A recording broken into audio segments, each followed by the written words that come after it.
What's up, New York? My name is Feld and I pay cash for phones like iPhone 7, smartwatches, laptops, cameras, and more. Now I'll tell you what I'm asking for. Send a message for a quote and tell me what you got. I'll take the little that you have and turn it to a lot. Hey, what's up, guys? This is Feldon Richards with New York City Phone Buyer. And in this video, we're going to talk to you about how to start phone flipping with little or no money and avoid PayPal holes.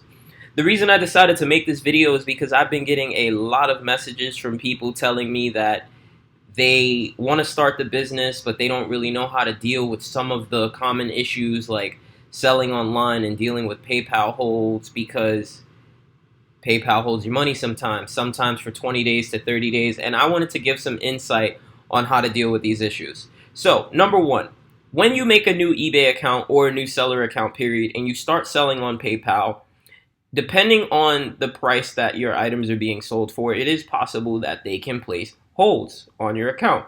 How do you combat this issue?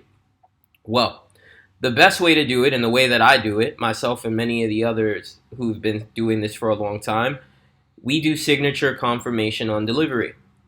What happens is, once the item is marked delivered, PayPal will release the funds if you call them. Sometimes it happens automatically, sometimes it does not. This can take 5 to 10 business days, depending on where you're shipping to, how you're shipping it. I ship all my items priority. So let's say I ship an item on a Monday, someone signs for it on a Wednesday because of priority 2 to 3 day. I might have my funds by Friday. If you don't want to deal with PayPal holds, then you have some other options. First, we'll talk about what you need to do to utilize them.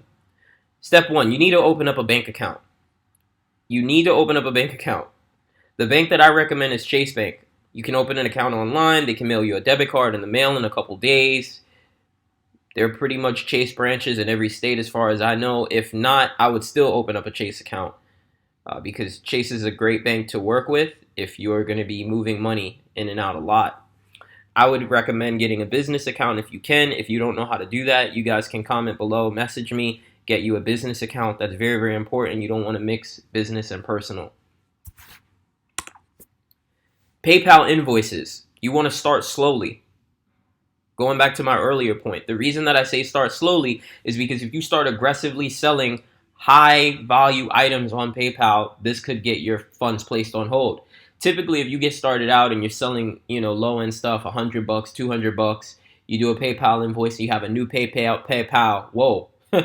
new PayPal and eBay account, you probably won't be dealing with any holds if you're selling lower end stuff. But if you're selling newer iPhones like an 11 Pro Max and 11, you're a brand new account. That's a little fishy. So they might start placing holds. So start slowly, build up the account, get some account history, get some sales volume in before you start using that right out the gates. You can ask friends and family for cash.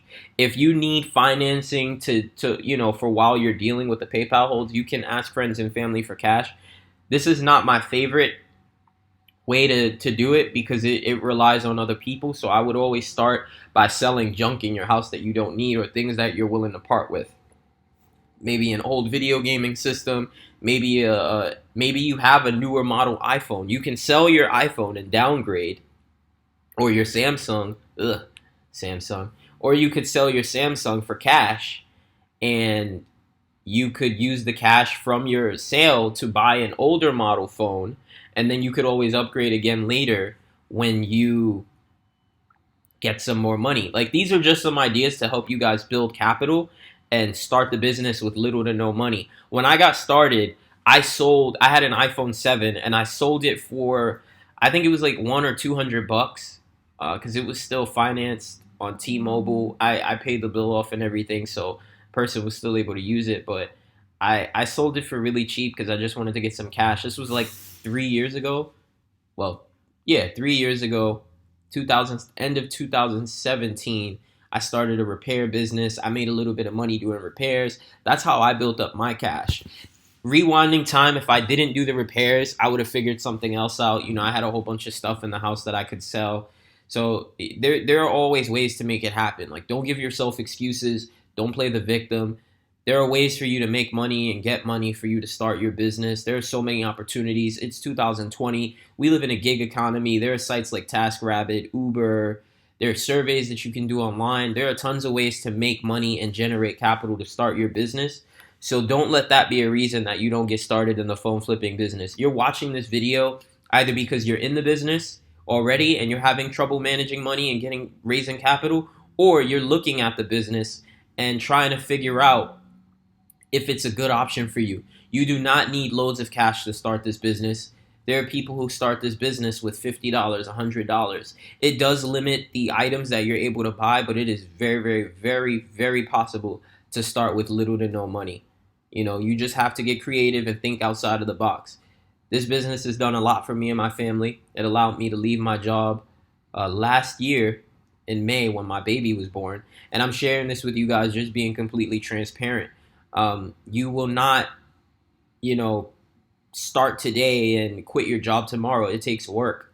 It took us about 2 years before we were able to get to a point where phone flipping replaced both our full-time incomes. To give you an idea, both myself and my wife, we both combined salaries. We made close to double six figures. We were making close to 200 grand a year from both our jobs. But we live in New York, and it was a struggle. Like, we were barely meeting our obligations. I was a private banker, and she was a makeup artist for a high-end, cosmetic brand, and it was rough. So if you guys are having trouble getting money, or your jobs are restricting you, listen, I get it. I come from the same place. I made good money at my job, or what most people would consider good money, but where I live in, my salary was nothing in New York. My rent is almost $2,000. It's crazy. It's us two, and we have two kids, so it's a family of four. So, it's rough sometimes. And I know the reason I'm sharing is because I know sometimes some of you watching, you might have families, and you're watching like, oh man, I can't do this. I got the baby, I got the kids, I got a job. Listen, if you're watching this video, you're watching for a reason. Don't let anything be an excuse. Don't let anything stop you. You can 100% do it. I'm here to help. If you guys have any questions about how to make it work for you, feel free to ask. Comment below, like, share, and subscribe. My goal this year is to help 5 people make at least $10,000 a month in sales, doing around 20 to 30% profit. That means you'll be making around $2,000 to $3,000 a month. And I know that could help some people, and it's very, very achievable. I've already helped one person do that, and so I'm looking for 4 more, but I'll still keep it at 5. So just get in touch. I want to help you guys grow. I hope this video was helpful, and I'm out. Peace.